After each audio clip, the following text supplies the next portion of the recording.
Amen. I just love Jesus. Before we go any further, just where you are seated, can we pray? Can we pray? Just say something to the Lord. Uliaka sukata bashaniakate. Ulaha sukata ilianda kashuliata. Rekete kadosaya iliando shadiakata.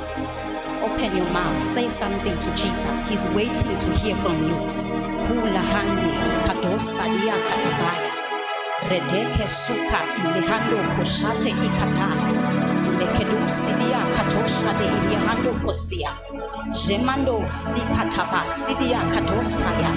Erataba shedia kosika inihando saya. Oh, I tell you, Sibaning Glendao, Sibaning, lift up your voice. Shana kosaya.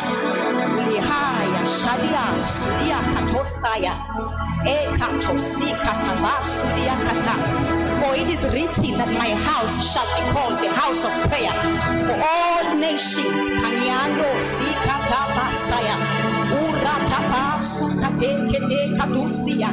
Ulihaya shate keta basuya. Urata bako shadi katabaya. Ukata bako sete ikata basaya. Rete kosi kata basuya kata. Litwa bandiga zumiale. So what men ought to pray and never to faint. Sheta pasa, ikata pase, rekete ketosaya, uliata pasha, kete ketosikata, ukata mandekete, rata pashe diasa, ukato koshate, rete kete ketosaya, ulianda kataya, rete ketosidia, ulihata pasha, ikato kosikata, mighty rushing wind, Basuya, Erekete Dosaya, Ukata Bakatosika, would you blow Hasikata, Ikata Bakoshadia fresh, Uta Pasaya, Ikata Pase, Rekete, Ushata Baya, Kita Bakasuya, Itia Sudiata, Eraka Bakatosa, Uta Bakato, Ishania Kato, Lete Baka Pasaya, Eraka Bakatosi, Ishania Kete, Arata Basa, Ikata Basoya, Ishata Bakoshate, Iata Basa, Kete Kosiliata.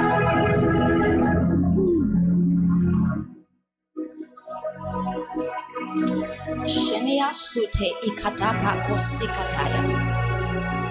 Break forth in this place, Holy Spirit. Break forth in this place, Holy Spirit. Haya Shata. Do something unimaginable. If you are hungry for Jesus, this is the time.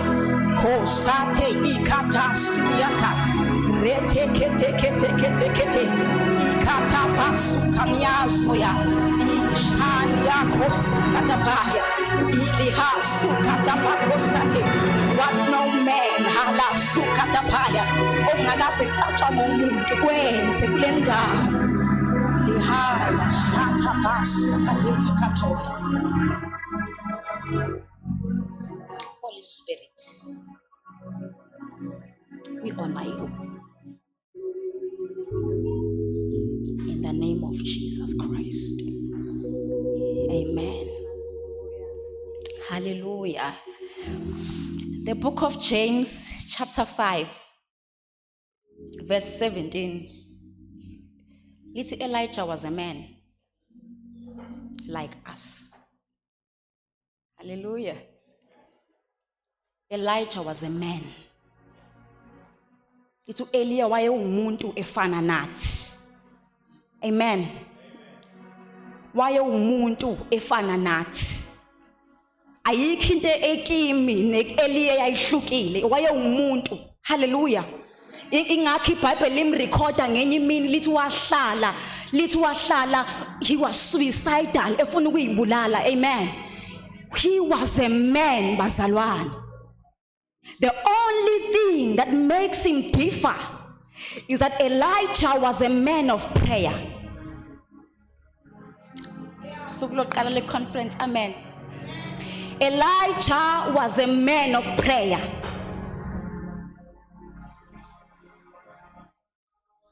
Hallelujah. He was a man like us. Yona nto yahlukile ngoEliya ukuthi Elijah was a man of prayer. The Bible says he prayed ukuba lingani, and for 3.5 years it was so. And then he prayed again ukuba linet lanet. Hallelujah. Few days back, Holy Spirit taught me ukuthi kunendawo umuntu anyukela kuyo. Hallelujah. Ile ndawo umoya ongcwele asilinde kuyona bazalwane. We must, when we pray, we must ascend. We must gain rank. We must build stature in the spirit. Build muscles in the spirit. Ilake umuntu amakhona. Uthi Eliya uma phambi kaAhab uthi ngesiyalezo sami akuyakuba khona mvula, akuyakuba khona ngamazolo until I say so. Wayengena umlingo, he was not a magician or a superhero with some superpowers. He was a man. Hallelujah. Kunendawo umuntu anyukela kuyo. There wenza ama decrees and heaven responds. Amen.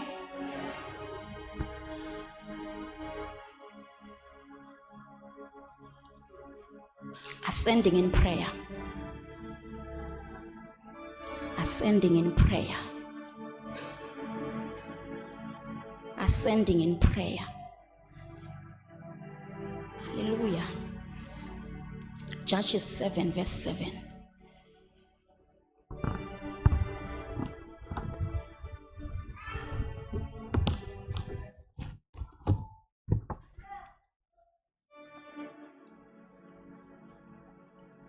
Can I have a Zulu version first?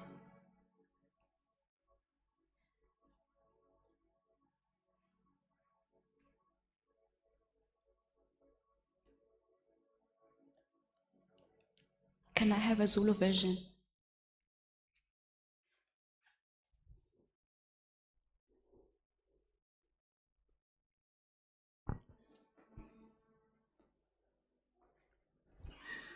Chapter 7.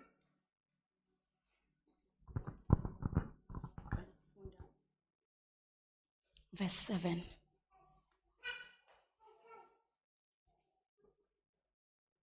7 verse 7.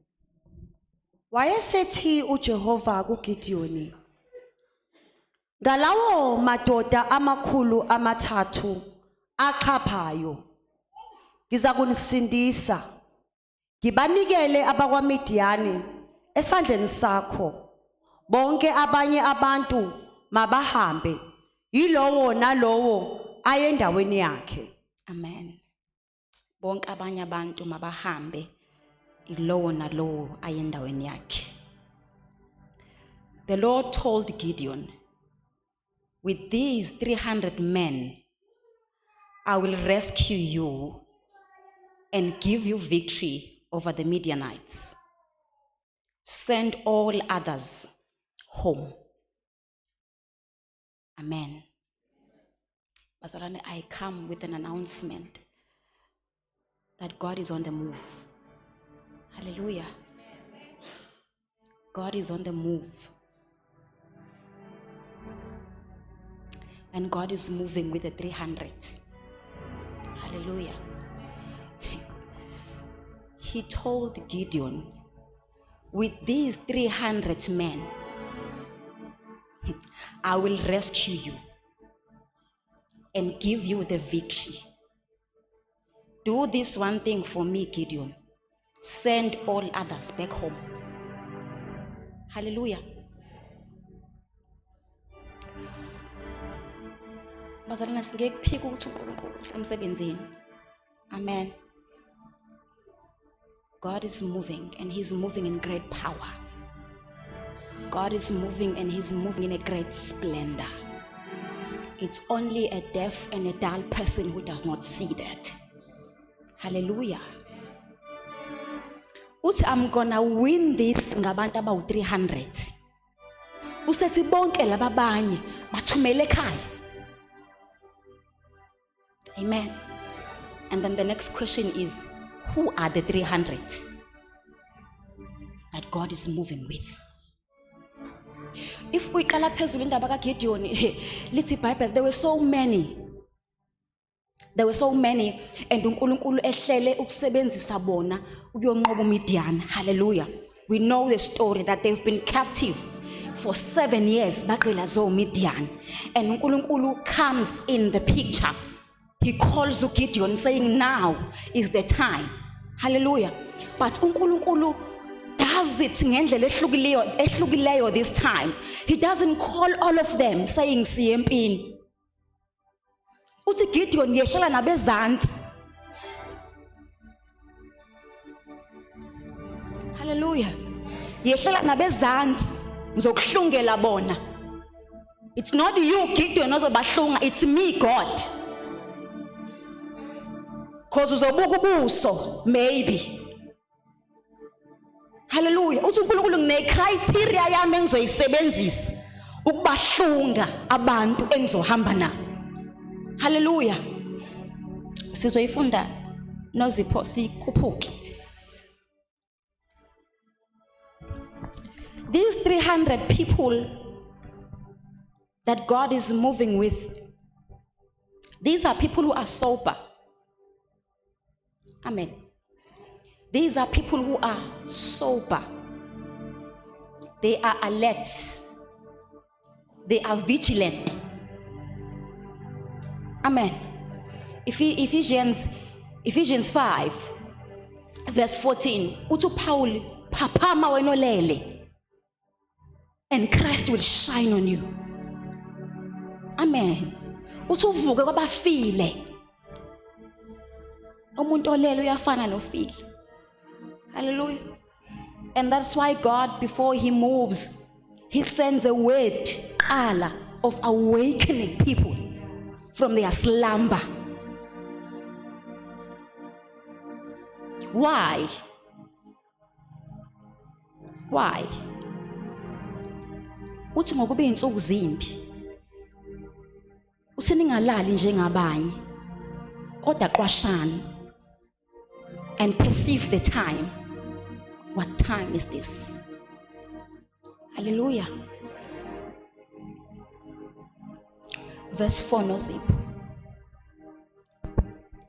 uJehova wathi kuGidiyoni, abantu basebaningi behlisele ngasemanzini.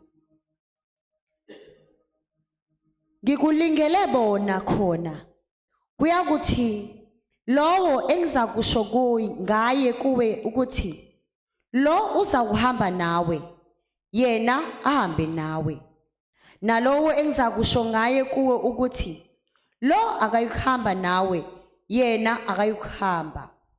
Amen. So umyalezo wokuqala kaNkulunkulu is that uthi uNkulunkulu kuGideon, Gideon awumemeze indlebeni zabo. Uma khona osabayo othuthumelayo uthi akajika abuyele ekhaya. Usuku lwempi isikhathi sempi. These are men of war. Amasosha kaNkulunkulu. Hallelujah. Uthi uNkulunkulu memeza in their ears first. Uthi uma kukhona ozizwa novalo, osabayo, uthi mkhulule aye ekhaya. Amen. Ismanga, 22,000 soldiers went back home. 22,000 soldiers went back home. Hallelujah. And then God saying, no, still basebaningi Gideon. Mfuna bahlunga Amen. Uthi yehlela nabo ke manje emanzini la kuyophuzwa khona. Uthi mina I will test them for you. But the Lord told Gideon, there are still too many. Bring them down to the spring and I will test them to determine who will go with you and who will not. Hallelujah. Uthi uNkulunkulu imina ozohlunga, icriteria neprocess yonke is upon me. Yokuthi who will go and who will go back. Ngoba u22,000 wabuyela ekhaya but still wasala u10,000. Uthi uNkulunkulu kulo 10,000 still ngifuna ukuhlunga kuwo. Abantu engizohamba nabo ngiyola nabimpi. Amen. Wehlela nabo ezantsi in the spring bayaphuza amanzi. Unaware, God is observing how they drink. Amen. Singene ngalowa mnyango sonke, we are here. Unaware, God is observing how you are drinking.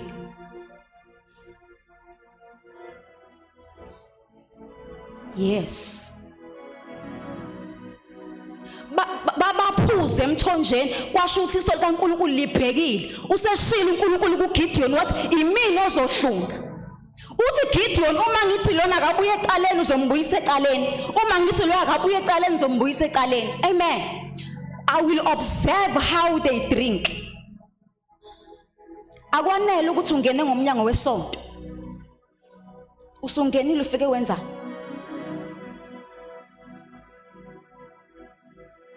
Amen. God is observing. God is observant how we are drinking.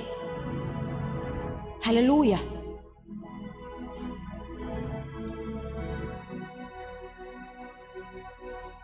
Kunendlela yokuphuza efuna uNkulunkulu this season. Kunohlobo lokuphuza olidingwa uNkulunkulu kubantu azohamba nabo and break fallow grounds. Kunohlobo lokuphuza. Hallelujah.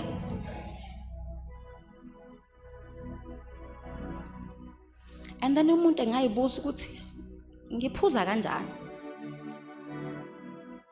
Wonke umuntu ayibuza ukuthi ngiphuza kanjani? Hallelujah. Lokhu kuphuza uNkulunkulu akhuluma ngabo, it's consuming the things of God. Ngimi kanjani neprayer? Ngimi kanjani nokufundwa kwezwi? During the time of worship ngimi kanjani? Hallelujah. Akwanele ukuthi uyakwenza kodwa ukwenza kanjani? Babephuza bonke, babengayitoyitoyisa ukuthi Gideon ukhetha kanjani ngoba sonke babephuza bonke. Kodwa abanye they were lapping waters with their tongue. Abanye babephuza beguqe ngama. Bonke bayaphuza, bayaphuza bonke. Iqiniso lithi bonke bayabaphuza. Kodwa indlela abeyokuphuza was not the same. God is observing bazalwane.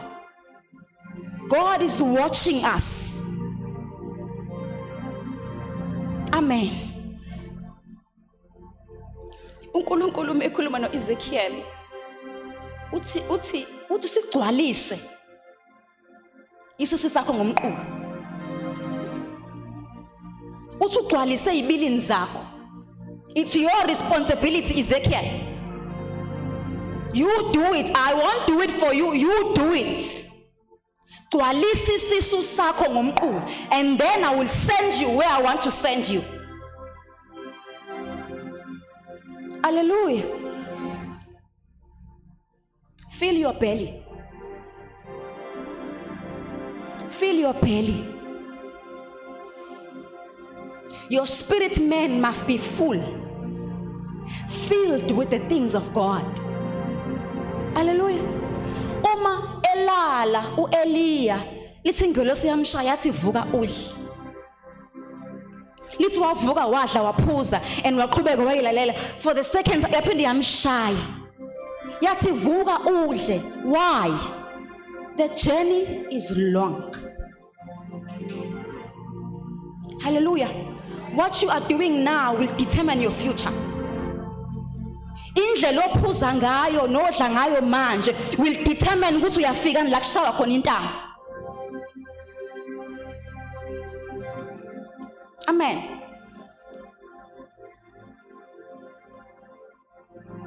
These 300 people that God is referring to are people who have trained themselves.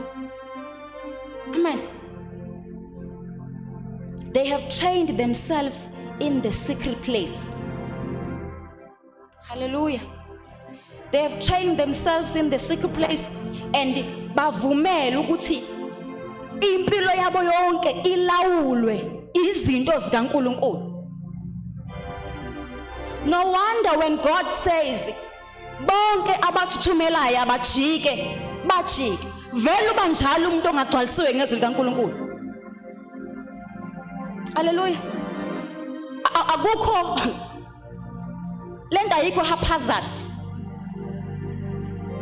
It's not a by the way thing. Ayizenzakalali. Awuvuke ekseni mhlasimpe usuyiyona lento.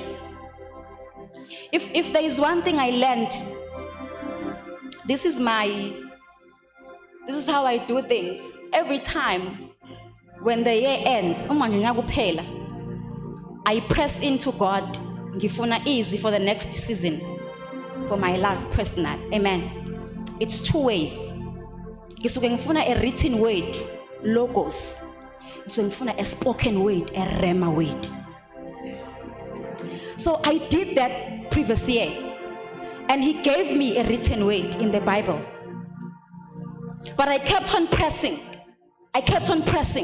Because izwi lele ngisuke ngazi kahle ukuthi nokuthiwa kuvela ini ngizobambelela kulo because God you said. So one morning during the holidays when I'm home praying, I was praying. Uma ngiqeda ukuthandaza ngiqhubekele ngezinto engiyenzayo. I enjoy cleaning. For me things they make sense when they are in order. So I was busy doing that. And then Holy Spirit spoke in my ears. He said, in this kingdom, Christ is king, and rebellion will not be tolerated. I didn't take it lightly. I was like, I know. I responded, I know. Into yami like theni, why Holy Spirit would you tell me into engiyazi? Ngivuse ebusuku I will tell you ngerebellion. I know what happens to a man that rebels against God. I know ukuthi kuyase kuseni umuntu eyinkosi lishonila ngeDimothy. Kuyenzeka uvuke kuseni uyinkosi on the throne. Lithi malishona you are demoted because of rebellion. Uma ikhona into engiyigadile mina personally in my life, ngigade rebellion. Uma ngingaboni kahle I ask abaseduze ukuthi ngeke yini kwenzeke ukuthi I'm rebelling against God here because ngigade rebellion. Ngitsheliwe ngayo. Kwathiwa Christ is king and God will not tolerate rebellion. That was for me personal. But during the day I'm like, God I know. I kept on saying that, God I know. Why uNkulunkulu angitshela into engiyazi? Why would you remind me I know bazalwane. Don't think you have it. Don't think once anointed you are forever anointed. Don't think ngoba kume wena ngephinde kuma omunye umuntu emhlabeni. Rebellion. You can be demoted. Leyo nto yangibusa ngangivusa ebusuku ngaculela iculo ngoSawuli. Later on the day, still praying. And Holy Spirit, He just made me to be aware. Because this is what you've been praying for. These are your marching orders for the next season. Na indlela yakho yokuhamba for the next season. Whatever I tell you to speak, you will speak. Wherever I command you to go, I will go. Remember, I won't tolerate rebellion.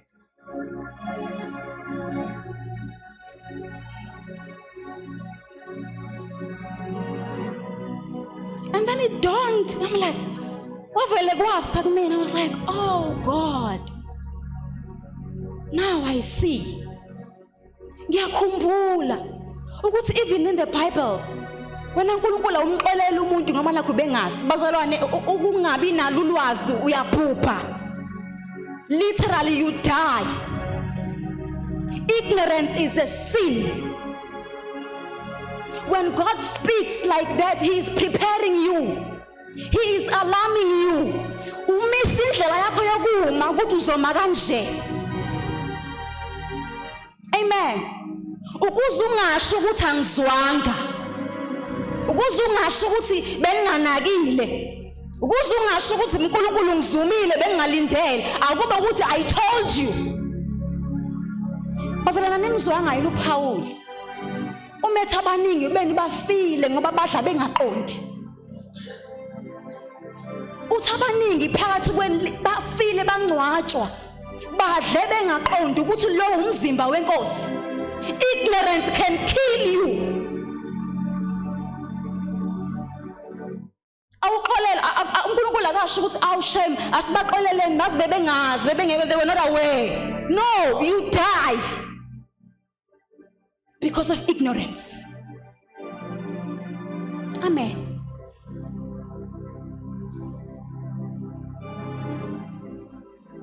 What God ayidinga kuthina inkulu has a price.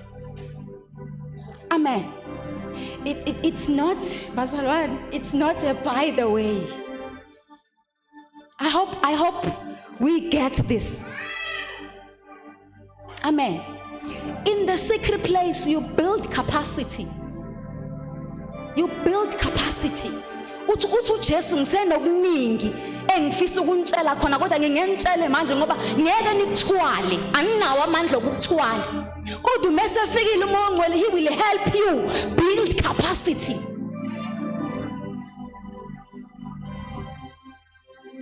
When we gather like this, God is building capacity.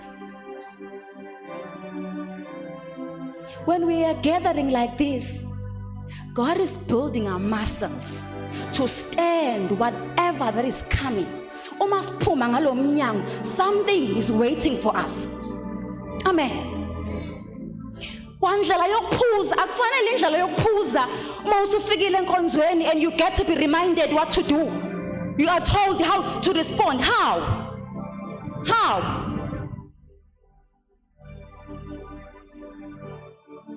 uNkulunkulu wabuka indlela abaphuza ngayo kodwa they are not ready lapha.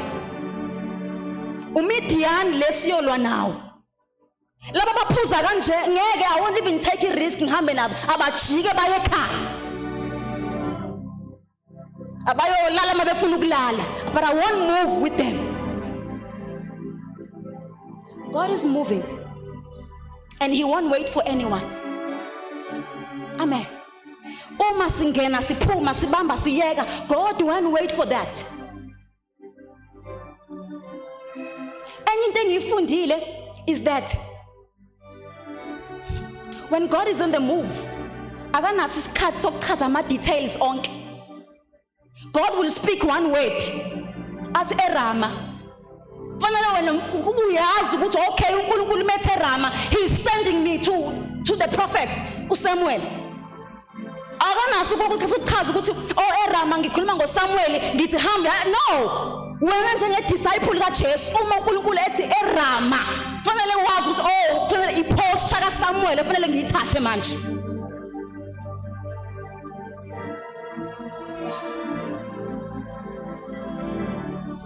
Ubanoka bophela inkomo ziye emasimini ukuthi phakathi zilima bese kube khona fanele educate ukuthi oh uhamba kanje uhamba. No, kuyahanjwa manje.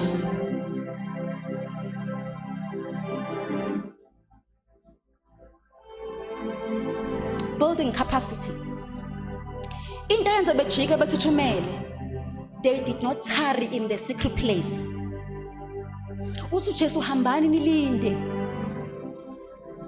nilinde kwembathiswa ngamandla. Lokho akulinda akona ufika uhlale and fold hands. He was sending them to a place of prayer. he was sending them to do something. Okufanele baresponde ngendlela ethile. Uyazi ukuthi enye into engiyibonile, uma ungazi ukuthi kwenzakalani ngeke wazi ufuna uresponde kanjani. Uma nje ungazi ukuthi kwenzakalani njengamanje, you won't even know how to respond. Kodwa angikaze ngizwe kuthiwa kukhona umuntu wesifazane eLabour Ward nge-hour of giving birth owayehleli phansi efolda izandla. Amen. Angikaze ngizwe. I love to ask people lekade beseLabour Ward ukuthi how was it? And they tell me strange stories. Khona usuke eqhuma, khona usuke ehayiza, khona usuke enza ukuthi khona akekho kodwa usuke ehleli ebhala u4 nge-hour lokubeletha. Something we must do. And it's urgent. Amen.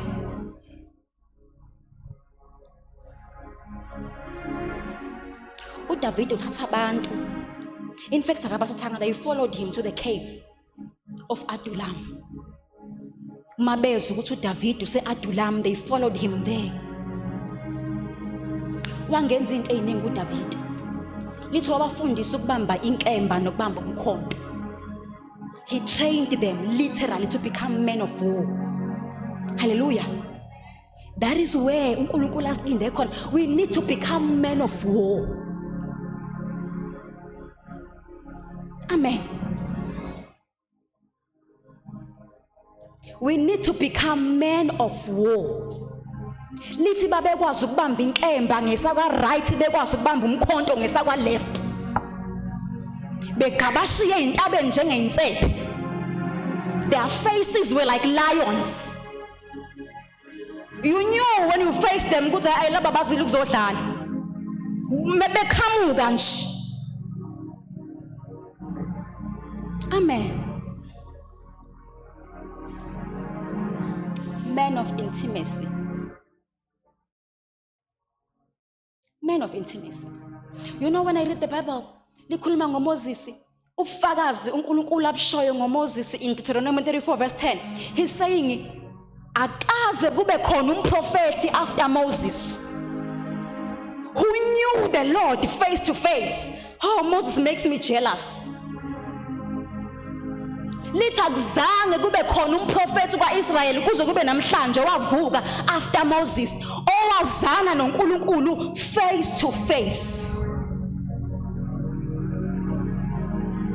Amen. Why?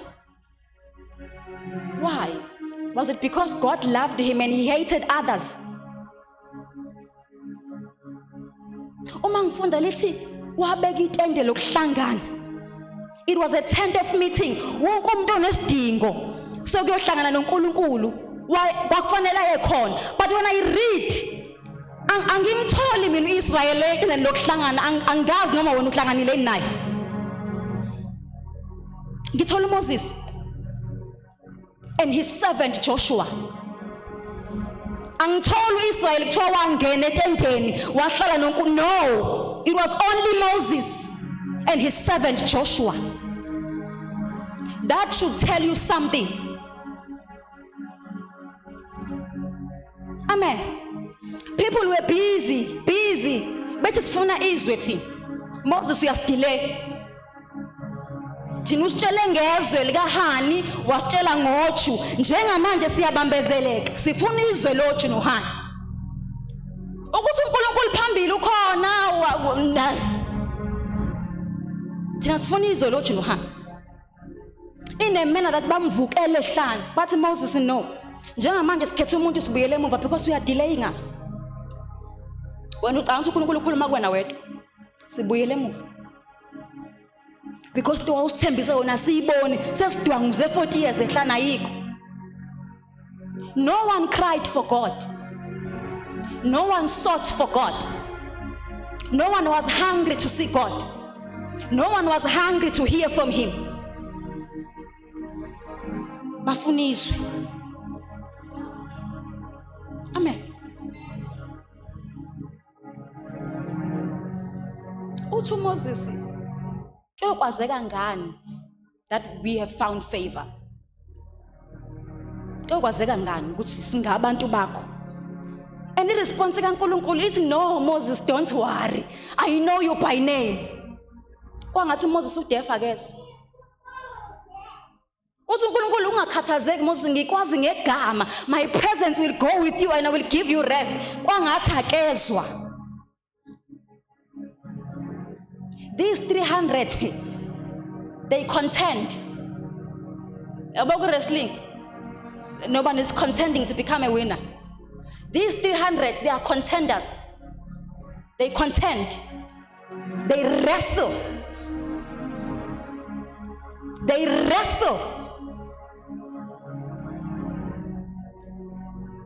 He wrestled. What? No. Ngiyakuzwa ukuthi ungazi ngegama. Ngiyakuzwa ukuthi ubukhona bakho behamba nami. He's saying, show me your glory. I want your glory. Amen. Man of intimacy.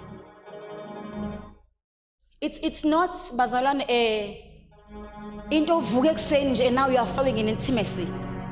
And now you can see things, you can hear God, you can move. No.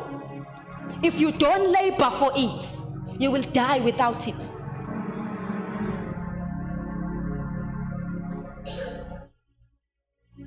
Akulona ufuzo ayidluli. If you don't labor for it, you will die without it. Uyohleza ubuza ukuthi aningitsheleni ivoice kaNkulunkulu injani. Uzofa ungayazi ivoice kaNkulunkulu. Kodwa ukholwa. Every Sunday you are in church, but you know nothing about the voice of God.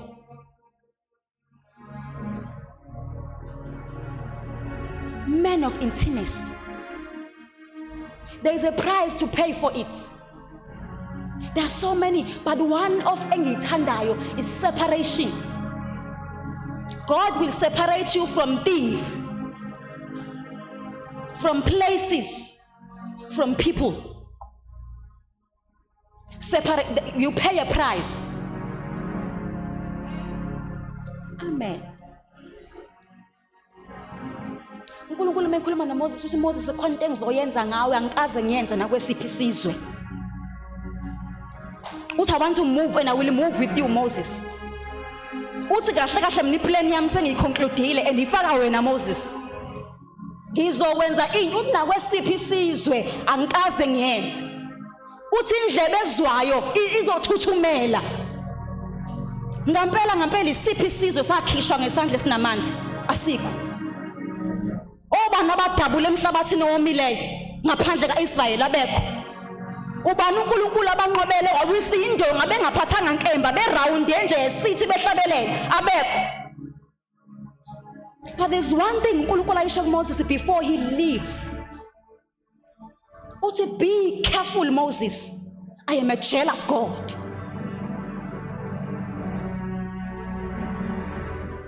God is a jealous God bazalwane.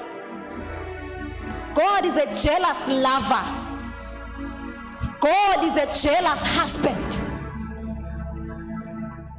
Uthi make no covenants nabantu bakulelizwe yakulona. Angakuthola usetafuleni usayina ama deals engingawazi esikavumelananga ngawo. Uthi downfall, uthi naMoses idownfall yakho angeke uhlulwe ngabantu nezinkemba nomkhonto. Uthi downfall yakho ibizoba sekutheni wenza alignment nabantu engaba prescribelanga bona wena. That will be your downfall. Uthi leso sivumelano Moses ayongena kuso siyoba ngameva emehlweni akho. If we trace usuku lwakho lokuwa, we will trace it there. Separation. Separation. Bantu besifazane. Separation. Separation. Kufika reports endlebeni zikaMpriest uEzra. Kuthi uIsrael akaze ayihlukanise nabantu bezwe. Akazi uIsrael ayihlukanise. Israel usayinqube evane sekune mixture. They are now diluted. lento uNkulunkulu ayenza, what was holy is now diluted. Ngobani abazahlukanisanga? uEzra wakhala because he understood ukuthi even from the day of Moses uNkulunkulu wathi asizahlukanisa. Bazalana nizwanga yini ukuthi siluhlango olikhethiwe? A holy nation, a different kind of breed altogether. Separation. Number 2, which is the last one, Mrs. Yaval. Laboring in scriptures. Laboring in scriptures. Bazalana, you labor in scriptures until you collide with Jesus. Jesus is here. From Genesis to Revelation, Jesus. I always wonder, mangizwa umzalwane ethi hazi mina iBhayibheli angikwazi ukulifunda or ngiyalifunda ngilizwa ngivele nga-understand ukuthi I love Jesus but nje izwa angikwazi ukulifunda. Your Old Testament niyifunda kanjani nje? It's so difficult. I'm like, are you sure ukuthi you love Jesus? Are you sure? No ways. No ways. If you love him, you will search for him in scriptures. If you love him and you desire to know him and you desire to see him and you want him to be formed within you, you will search for him here, laboring until ulizwi abe inyama akhe phakathi kwakho.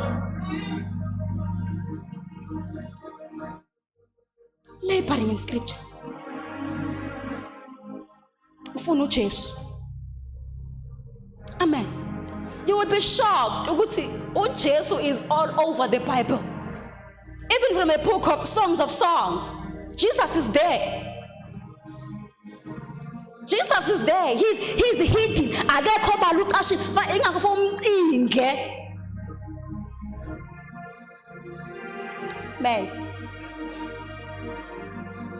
So that you can become familiar with God's voice, you must know his word. Amen. Ingabi khona incwadi eBhayibhelini othi angiyazi. Bazalwane kuyihlazo. Truth be told kuyihlazo. Angazi ukuthi how does it sound endlebeni kaJesu mekuzwa sikusho. Ukuthi mina nencwadi engayazi nje futhi nje ayifunde futhi yabona ukuthi nginendaba nazo. You must know who is Habakkuk, who's Amos, who's Nahum, who's Job. You must know as a child of God, know all of these things. Ingabi khona into othi uyazi. It's an error.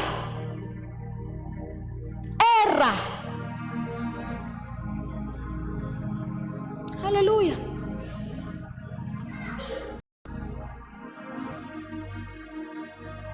Laboring in scriptures. It's different from the natural. It's all the opposite, in fact. Ezonile nyama, the more you eat, uyasutha and ukudla yakubonga. Ne?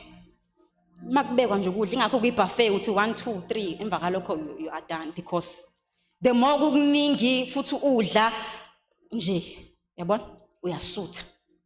Vice versa in the spirit. Yes, in the spirit, the more you eat is the more you get hungry. In the natural, the more you eat, you get full. Thatheni sengisuthi. But in the spirit, the more you eat is the more you get hungry. Ingakho umzalwane ongalifundiswa, there's a sign that there is something wrong with your walk with Christ. No mungaya esontweni Monday to Sunday, but if you don't know the scriptures, if you don't labor in scriptures,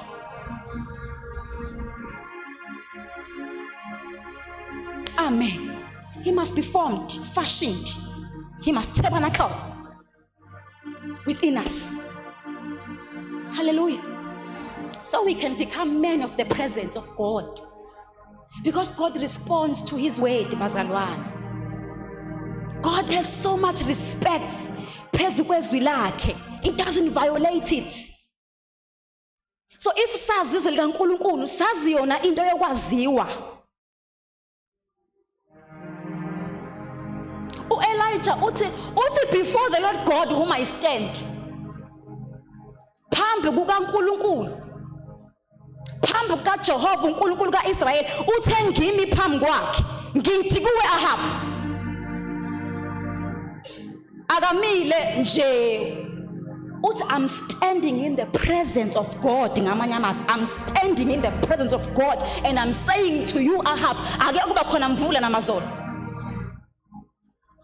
And if you are standing kuleyo ndawo, yila khona iBhayibheli elisho khona ke lithi you shall declare a thing and it shall be established. No wonder sometimes we pray and we say our prayers are not being answered. Ascend. We are praying, but we are praying from a lower rank. God wants you to ascend, so you can override judgments. Iyona nto uMoses ayenza. uNkulunkulu ebeka ijudgment, uMose bekwazi ukufika ayishintshe. uNkulunkulu ukwazi ukubabulala because of this and this, and God will say, sengizokwenza Moses njengalokhu ushiya. He's standing somewhere. Ngeke uyisho lonto from a comfort of your bed, from your comfort of ignorance. Yes, because I read the scripture, my God. Acts 23, I was shocked.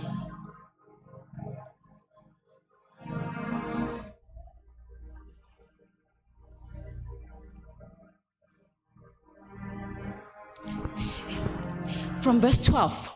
Listen, the next morning, a group of Jews got together and bound themselves with an oath, eating oath, not to eat or drink until they had killed Paul.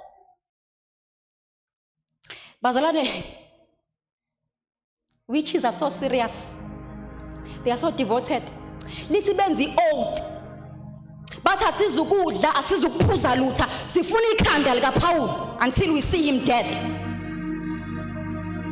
Amen. You see devotion yabantu. If you read 13, little more than 40 people were involved.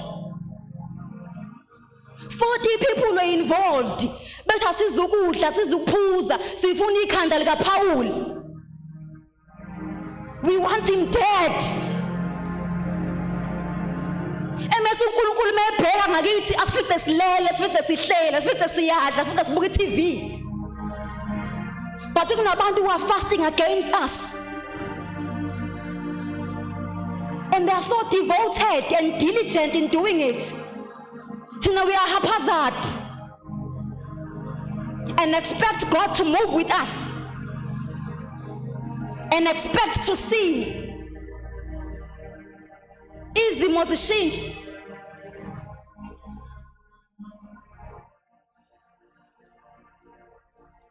Amen. Present. Until we become the people of the presence. Uthi Obadiah ngeke, Elijah ngeke, ayikho indawo esingacinganga kuyona, ayikho. Uthi Ahab ucinge yonke indawo wena. Uthi awukho umbuso angangenanga kuona. Uma engene bebafungisa abantu ukuthi ngempela azange nani imbono Eliya. Makuthiwa akekho, they had to sign an oath. Ukuthi ngempela akazadabule lawo Elijah. Ucingwe everywhere. Engatholakala. Uthi manje Elijah uthi kumina ngeke Ahab ngiyomtshela ukuthi ngihlangane nawe ehlane. Uthi is gonna kill me. Ngoma ngiqeda ukumtshela sizobuya na sizocinga singakutholi. Uthi umoya kaNkulunkulu uzokuthatha Eliya kuyise endaweni esingazazi.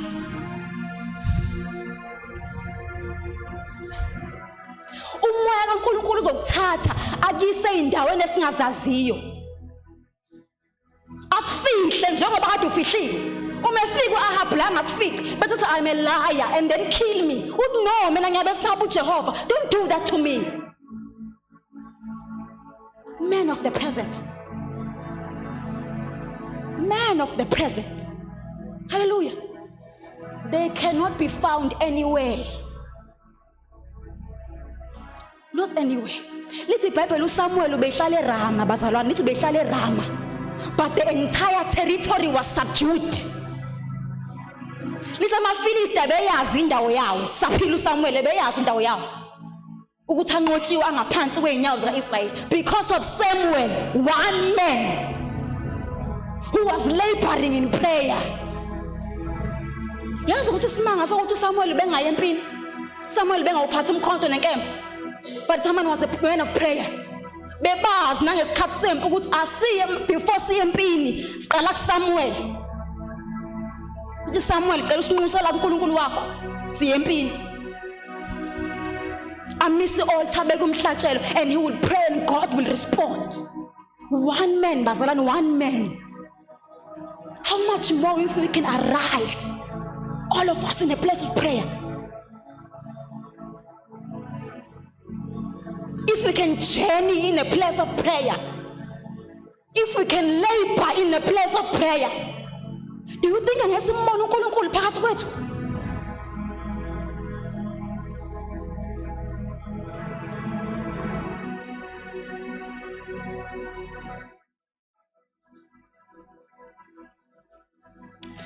Ukufunda izwi bazalwane. Ukufunda izwi bazalwane, it helps a believer not to become deaf. If you don't know izwi kaNkulunkulu, we are deaf. And you become blind. Awuzwa lutho awuboni lutho. Unjengalesi simo nje uJesu ayesibona athi impumputhe ziyahola naziyeweni. Amen. Because you don't know the word of God. You're not familiar with his voice. Uyazi ukuthi uma izwi likaNkulunkulu does not dwell in your heart, does not dwell in your spirit. Noma uNkulunkulu engamemeza kanjani endlebeni zakho, I tell you angeke uzwe. Ngisho ngafika ekamereni lakho and shout uJesu ngeke uzwe because you are deaf, you are dull. But if you are familiar with his voice, you shall tell Samuel, a whisper is enough to get your attention. He doesn't have to scream and shout when talking to you. Ungaba phakathi kwe crowd, he will whisper something. Ubonakala usuhleka wedwa. Lento eyenzeka kuPaul ukuthi umkhumbu uyaphela manje kwasho ukuthi Paul is relaxed. But don't worry, ngeke sife, for God said to me. Amen. Uba kwi-advantage if you know God's word. Amen.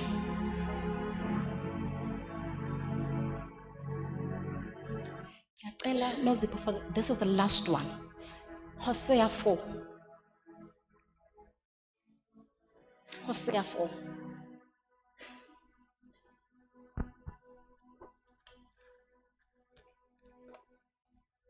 Verse 1.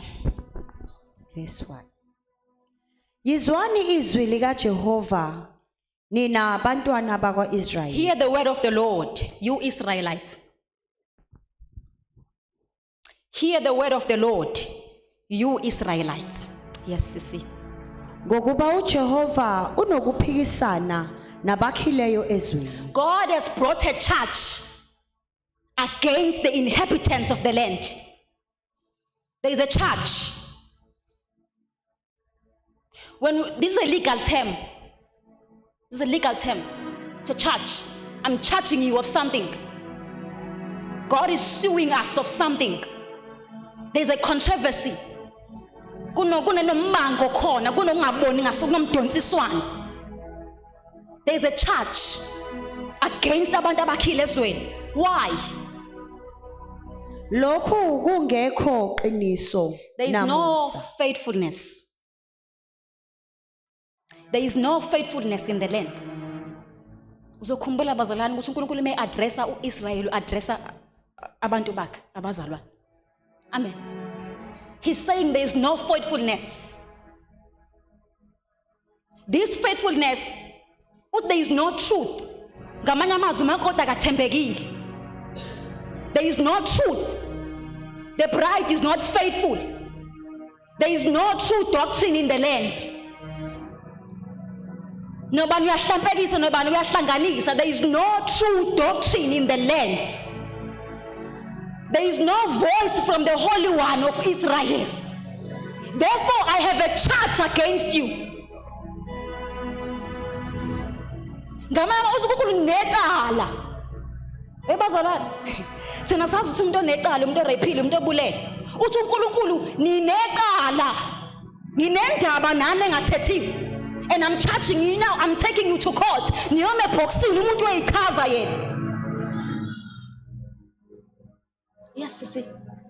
Namusa. No kindness. This kindness ukhuluma nge-desire.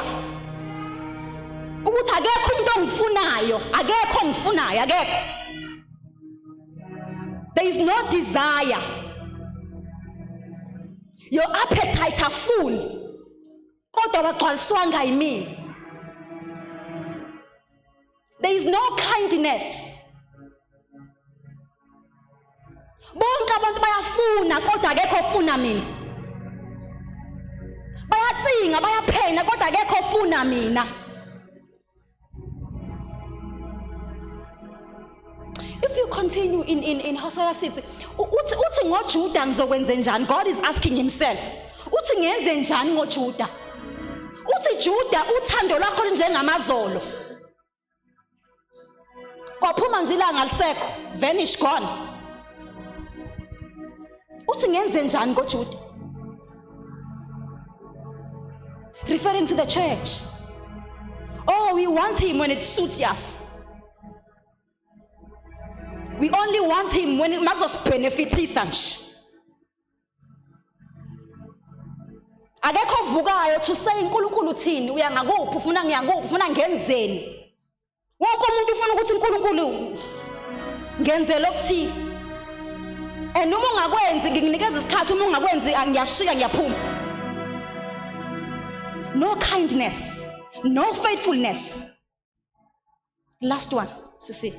Nakumazi uNkulunkulu ezweni. No knowledge of God. There is no knowledge of God in the land. This knowledge of God, ukhuluma nge-personal experience.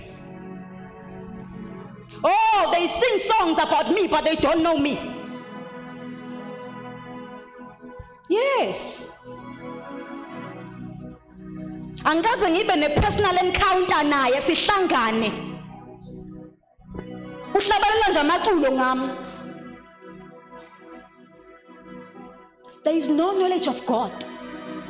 No one can say I know God. No one can say I heard the Lord say. Therefore, I am bringing a charge against you. Wonke umuntu uzozilanda. Verse 6 walapho usethi, my people perish because of lack of knowledge. And I asked myself, yiphi le knowledge? Akhuluma ngayo uNkulunkulu. Hlobo luni le knowledge elithi umuntu anganayo abhubhe? Yiphi lo knowledge?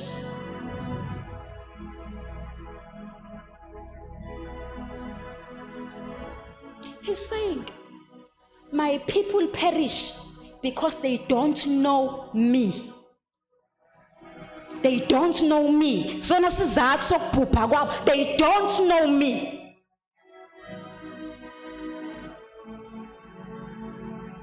Hallelujah.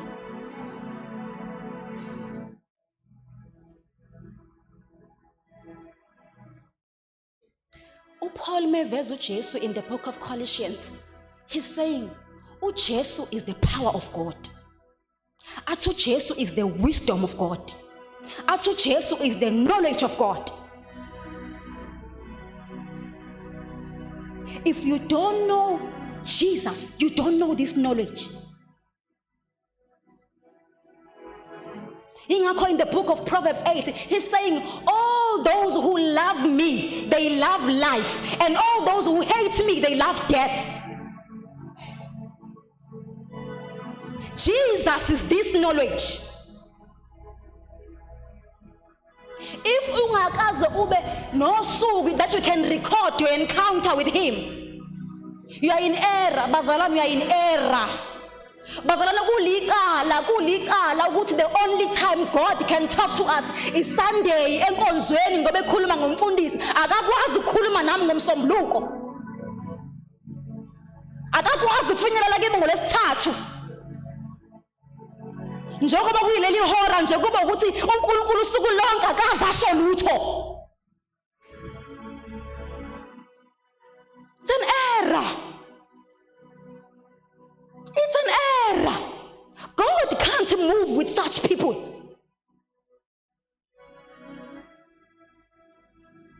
Nothing. He can never achieve nothing with such people.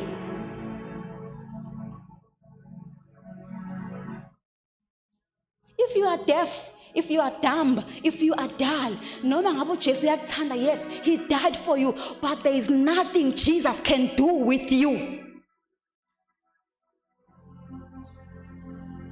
uNkulunkulu mehlanganisa iarmy, ungamfaka umuntu oblind wena eskimini sakho, uthi akayokwenzani? Uthi akayothini? That is why God is calling us. Sesiyathandaza. God is calling us to ascend. Uthi uJohane angezwa izwi lithi come up hither. Ngayitshela sengifikile. No, ngathi ngithi ngiyafika. Wathi uNkulunkulu come up hither. Awukafiki. Lithi wamemeza phakathi efwini kuMoses esembizile ukuhlala naye. Lithi phakathi efwini waphinde wathi Moses draw near. Hallelujah. Kunendawo esilindwe kuyo. And until sifike khona bazalwane, nothing will move. Singama ngenyawo.